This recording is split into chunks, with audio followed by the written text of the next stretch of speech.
Hi there, it's Neil Hewitt from Winning Ways to Wealth here, interviewing the wonderful Clare Darwish from Rich Brits. So, hello Clare. Hello Neil. Tell me, what have you been up to since we last met? Good to begin. Well, you know that the Rich Brits Wealth Awareness event started back in June. Yes. And when I started, I wasn't quite sure what direction it was going to go in. However, the response has been absolutely phenomenal. So prior to that, we were focusing very much on the property markets because that was in vogue, and that's what I've been doing for 6 years.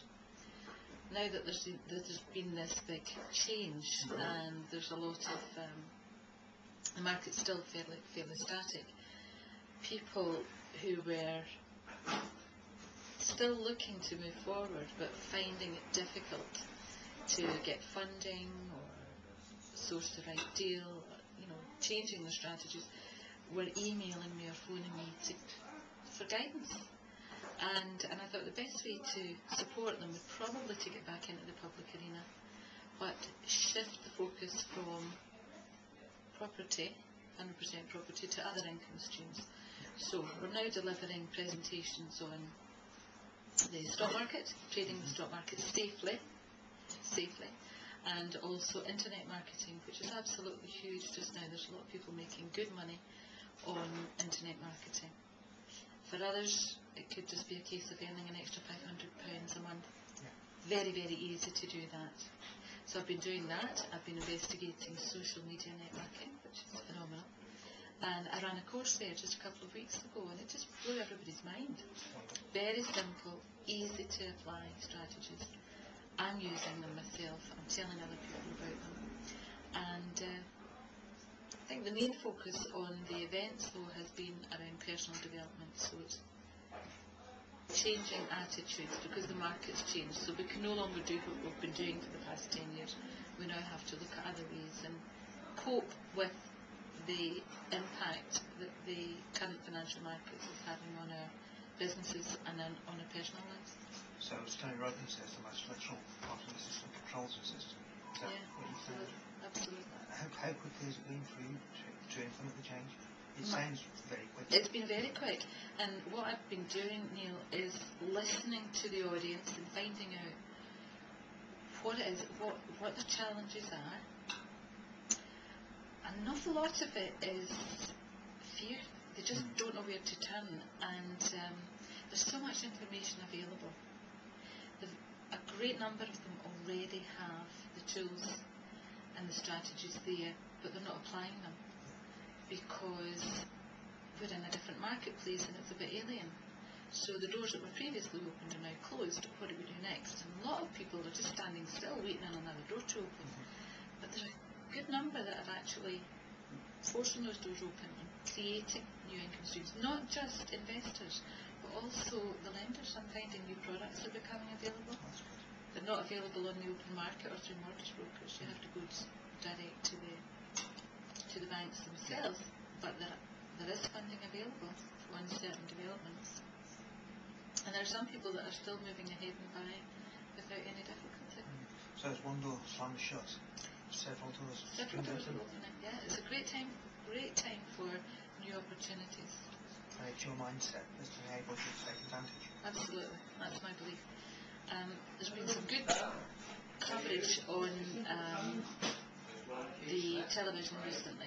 There's a great documentary a month or so ago about, in fact it was on the anniversary of the collapse last year, so it came back in September, and they were looking back 100 years in history and what happened during the Great Depression. Now it was a series that was run over 2 or 3 nights, and I watched it with great interest, and it was fascinating to see the majority of people got caught up in the fear and the uncertainty, but there was a huge number said, okay, that way isn't working anymore, so we have to find a new one. And the ones who went out and created the new one, they were the ones who got back on top very, very quickly. Interesting. So, best lesson? If you've got a best lesson, what people can do quickly? I would say probably investigate the feelings that they have around investing, what's holding them back. If it's fear, they could do some work on that. Look into you know, the fact that most people would create our own fears. And a lot of the big personal development gurus, if you like, I don't like to call them that, but you know, the people who are out there motivating and inspiring other people, the coaches who are doing extremely well, they tell you to focus on, to actually face your fears, run towards your fears. Now, they might seem daunting, but the more we focus on the fear, the thing that we're afraid of, the bigger it will become. But by tackling it head on, so people that have got debts, if they can't make the mortgage payment, phone the mortgage company, tell them your circumstances, and what you'll find is that they are very understanding. They realise they have to take some responsibility for it. They realise that there's a major problem that has been caused by the collapse of the banking system, and they're not nearly as big a monster as we think they are. So the minute you face it and you realise, well, actually it's not quite so bad, there is a way out, there's another way I can do this, the better. So I think facing the fears, getting rid of them, looking at what you can do, not at what you can't do. And it's amazing, even making a list of all the things that you're good at, other strategies that you can employ just now. Focusing very much on the experiences that you've had, how you can utilise them in this current market. Because if other people are out there taking advantage of the market, why aren't you? And if your circumstances aren't suited to whatever it is you want to do, change it. Find another route, go look in another direction. For a short time, you can always come back to that. But it's definitely the time we can no longer rely on one income stream. We can no longer rely on the security of a job. So we have to have multiple income streams. And that might just be, I'm not saying go out and get a dozen different things. One or two things that you're interested in, that you enjoy doing, and that you can benefit from financially. Well, thanks, Claire. That's Clare Darwish from Rich Brits, and I'm Neil Hewitt from Winning Ways to Wealth. Great speaking to you. Bye-bye.